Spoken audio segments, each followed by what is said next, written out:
I would describe Riri Williams as an ambitious young female genius attempting to become the best version of herself.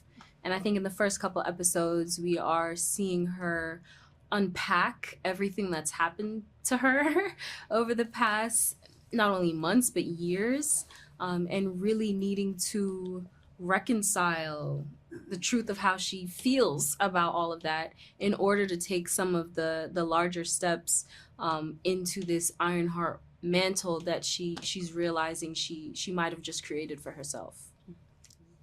Did I explore the character of Parker Robbins in the comics, and who is he? I think, yeah. I mean, Parker.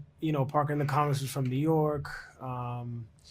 Obviously, his name was Parker, so he Kept that. Definitely. We didn't come from the same background per se, but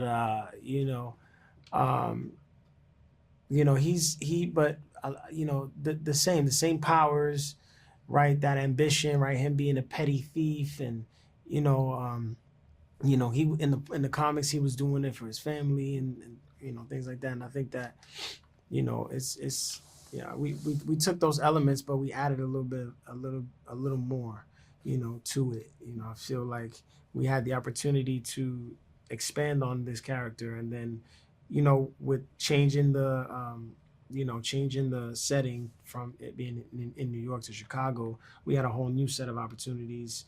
Where is he gonna be from? Oh, let's make him from Humboldt Park. Like, what was his mom? What was his dad like? Where are his parents now? Like, you know, and again, like, yeah, was he stealing? Okay, sure. Was it still for his family? Like, all these things that we, again, the comics, and then we kept the powers. The powers are the same, right? He's shooting magic bullets. He's levitating. He's going invisible, but. We take it, he's got to hold his breath to go invisible, right? He works on his breath. You see that over the course of the show. Like, just getting to really like work on character traits to make him a full person. Anyway, yeah, to answer your question, yeah, we dove into the comics, but then, just took it a step further. What they have in common, I think they're all, Parker's crew, the best way to describe them, they're a group of misfits, right? They're a group of people who, a group of people who were cast out in their own communities, right? But they were all very gifted at, what they did or, do, right? They still do. And I think that, when their communities, kind of ruled them out, Parker was able to see the potential in all of them. And he was also able to see the potential in, and I wouldn't say he took advantage of their desperate, of their situations, right? Sometimes, when there's like a, right, if there's someone hurting, right, it can become very easily or a little easier for somebody to persuade someone like, hey, look, I'm your answer, and there's a little bit of that with him. But I think he genuinely believes like I can be the answer to your questions in your life, and if you come join me, I'll show you, the same way I was lost and I'm not anymore, you can be that way as well. And I think he fully believes that, and I think he believes that when it comes to Riri as well, when he meets her, and that's his MO, right? Like I got it all together, like, don't you want to be like me? I came from a similar situation as all of you, but look at me, we could all be this together. I mean, Riri decides to team up with Parker and the crew, really because of everything that you just said. Like, he is selling her on this dream that all the questions that she has and everything she's worried about, he's found the solution. He's asking the exact same questions that I was asking myself just moments ago, and here he is. He's got the money. He's got the spot. He's righting the wrongs that were done in his community. For a lot of the major concerns that Riri is grappling with and wanting to unpack, really, so that she can just move on and be who she knows she can be and do in the world what she believes she's here to do. He is offering the quick solution to getting over the hump, and for Riri it's just like, well, all I need is this one thing. And if I get that one thing, it's a means to an end. And Parker does a great job of selling her on the dream. Natalie. Natalie is Riri's best friend. She's her companion, her ride or die, childhood best friend, who unfortunately she loses to gun violence in her community. Both Natalie and her father were taken from Riri and their family pretty sooner than expected, and in the course of the show, she reappears. Not intentionally by any means, but in her reappearance, she reappears through a bit of Riri's ambition and wanting to push the bounds and you know, seeing a possibility and seeing a solution to something that hasn't yet been done. Riri definitely has established that she's okay with taking that risk, and so she takes the risk. And in the process, Natalie returns and starts demanding that she answers some pretty tough internal questions. You know, I mean, his hood symbolizes power, right? You know, it's dark magic, and you know, I think that at first he doesn't quite understand. He doesn't understand it. He doesn't understand why it's even being given to him. But I think that once he starts to realize that power and he feels that for the first time, it's like getting addicted to anything, right? That makes you feel good or makes you feel powerful. Like it's that, you know, even if it's not good for you, you know, it's that thing where it's just like, man, I know this isn't good for me, but this is too good, or this is too powerful. This is, I can't let this go, you know. I don't even, and then, you know, and then it's like the more you do it, or the more you become attached to that thing, the more it becomes wrapped up with your identity, and the harder it is to let it go, the harder it is to release it. And I think that he becomes addicted to that power. He becomes addicted to that hood, and rightfully so. I mean, it gives him things that he didn't have before. It gives him a leg up that he never had in his whole life. And you know, why would he want to let that go? You know, even in spite of it hurting him. I mean, I hope people just like when they watch this series.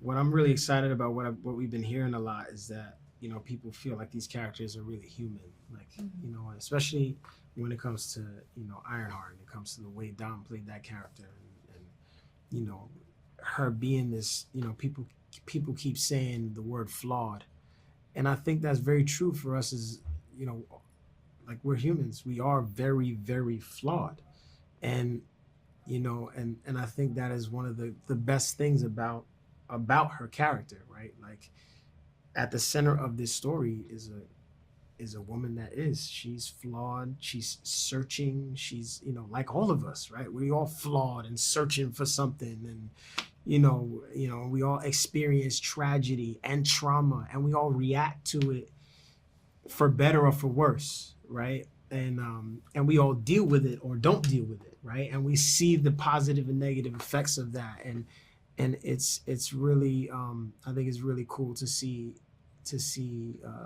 a character in this kind of world who is a superhero go through that, and then on top of that, you know, in Chicago, played by Dom, you know, she brings this level of swag, she brings this level of flavor to this character that, you know, that takes it over the top, that makes it extra special, you know. And then I think it trickles down to the rest of the group. I think he hit the nail on the head. I mean, everything that I hear Anthony saying is, I really do think that that's baked into every nook and cranny of the show. Every character gives the opportunity for that, you know, for you to cling on to something and feel seen in it. So yeah, I echo all of that. When we were making Black Panther Wakanda Forever, we were looking for a foil for Shuri to have in the film, somebody who was like her, but we also wanted that person to be younger, so that Shuri could kind of mentor that person, to just kind of show the growth that she had experienced between the two films. And we looked at publishing, we looked at a lot of options, and then Riri came right to the forefront. And we actually had met Dominique Thorne in the casting process when we were looking for who was going to play Shuri way back in 2017, and she really impressed us then. We ended up going with Letitia for a lot of reasons, but one of the big ones was that we didn't know that Dominique was ready yet. She was still in college herself. I think she might be like 19 years old, when she was auditioning, doing Kim Reeves with Chadwick Boseman. But she stayed in the back of our mind. She gave a really impressive performance in our film Judas and the Black Messiah. And when it came time for that role, we just kind of called her up to see if she was interested. She came through, had great chemistry with Letitia, and kind of killed it, And a lot of audiences responded well to her and her moments, and we knew that there was a big history of her in publishing, even though it was relatively recent compared to other Marvel characters. She had a big following, and we thought it'd be a great opportunity for us to really explore her world and to make a different type of show for the MCU.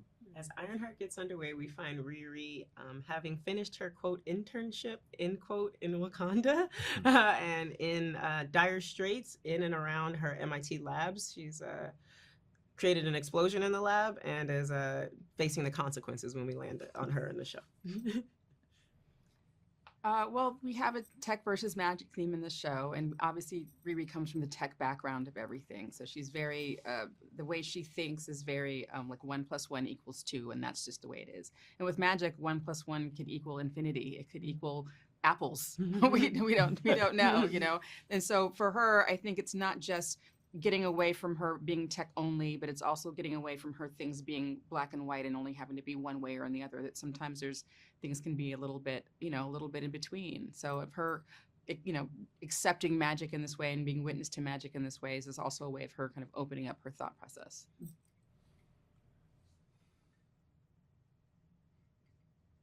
One of the things I'm most excited about is for audiences to get an introduction to the character of the Hood, aka Parker Robbins. I think that Chinaka did an incredible job bringing this character to screen. He's very mysterious, charismatic, played by the great Anthony Ramos, and he's formed a community around himself of a lot of other folks that maybe would be looked at as outcasts or rejects in society, but they've made a place for themselves and kind of made a family. It's almost a little bit of the MCU Fast and Furious. You know what I mean? You're a little bit of Dom Toretto. And it's just really it's really great to see a foil to Riri who actually recognizes the potential in her. But the whole time you watching and you wondering if he's exploiting that potential. And that's something that happens, like when you have an incredible gift, but you in a circumstance or in a place where it's a lot of desperation, that gift, those talents, that can make you a target. As much as those things can be an opportunity for you, that could be an opportunity for somebody else to exploit you. And the show does a great job of showing that. But it's great chemistry between the actors. Anthony Ramos brings so much to the character. He's got a background as an athlete, and it's a very physical role in a lot of ways. He makes wonderful physical decisions, and the first thing we shot was actually him doing yoga. So I feel like he brings just like a wonderful fluency with his body. I think he also brings he's a really, really smart person just on its own, and his time in and around Hamilton has made him, like, his choices are so smart, so succinct, and so full. Also, he's real. He's like one of the realest, nicest, best people, and he brought his enthusiasm for being on set every day was contagious. There was no complaint from him the entire time. He focused really on making his acting better and better with each take, and appreciating and acknowledging the cast and crew around him, most of whom were women. And so, Anthony brought his best to the project from our very first, we had a dinner at my house, to the very last moment on wrap. He brought his everything. Riri decides to join Parker's crew because the goal is to get this suit made. And she has tried all the ways that she can figure out how to get it made, and this is the opportunity that presents itself. And I think the same thing happens to a lot of us, where like we do try to do things the way that is the quote unquote right way. But the right way doesn't always choose us. The right way doesn't always accept us. And so she finds someone who does, who can pay her cash money, and that money is what's going to help her make the thing that's going to make the world a better place. For me, sorry. Yeah, I'm going to start like that. For me and for so many of the women on set, the project allows us to enjoy a much fuller life as a filmmaker, hopefully going forward. It is my greatest pride of this project, of how many women came into a role and will be able to level up, not just in terms of title, but in terms of salary after our show is done. Like, we made real jobs for real people, and I am ecstatic about the fact that from now on, it's gonna say director Angela Barnes, like, period. That, like, the woman who, Shanika Terry, who ran our hair department, like, sat shoulder to shoulder with 6 other Black female heads of department. That doesn't happen, and it doesn't happen in a resounding way outside of the space of Marvel. So I think the commitment is baked in. We all have more opportunity on the other side of this. And it's not like they're just bringing us in and only doing a character that's a Black female character. I think that for me, it meant a lot just to see other people who looked like me in the room. For Ironheart, it meant a lot that not just that the character looked like me and the people in the room looked like me, but that there was a rest that you don't have to put up that the code switching or wondering if something you say is going to have to be explained. We can understand certain things about the culture. You could just say it, and everybody understood what you're talking about, and knew that they were important. Knew that, yes, it's important that we have mom sewing a silk lining into her helmet, and why that's a little Easter egg that we can throw in there that people should know about, or know, if they notice it, they'll know what's going on. If you know, you know, and if you don't, you still enjoy the show. But to me, it was just I don't know, it was just a beautiful thing to me. I remember hopping on the Zoom with Cree Summer. That's my favorite moment of production. That was my favorite moment of production, because she didn't really know she just knew she was meeting the directors and the producers. So she hopped on. She was like, and it was like we all jumped on the call at different times. So I was actually on the call first, because it's me. I was sitting waiting in the car, and then Zinzi Coogler jumped on the screen, and then Angela, and then Cree, and then Sam. And Cree, just watching Cree, who's worked in the industry she's worked in VO, she's worked in front of camera, she's worked forever in 2 countries at least. And she's like, I've never seen this before. And we had all said we'd never seen it either. And then we said, great, let's do the work. So I think the commitment was very clear, and it didn't feel just like mouth service. It felt like a commitment top to bottom. And honestly, them hiring me helped me to ensure that we kept those values throughout. Mm-hmm. It was one of the hallmarks of our time. Yeah, Ironheart is a show where the lines, between what's fiction and what's real are very blurred. In that it's a show about a young, brilliant Black woman who just needs access, and that was happening behind the cameras the entire time. These women were great before this show, but the show will serve as an introduction to audiences about their skill, their talent, what they want to say about the world, and I think that that audiences are going to take to it like water in the desert, to be honest.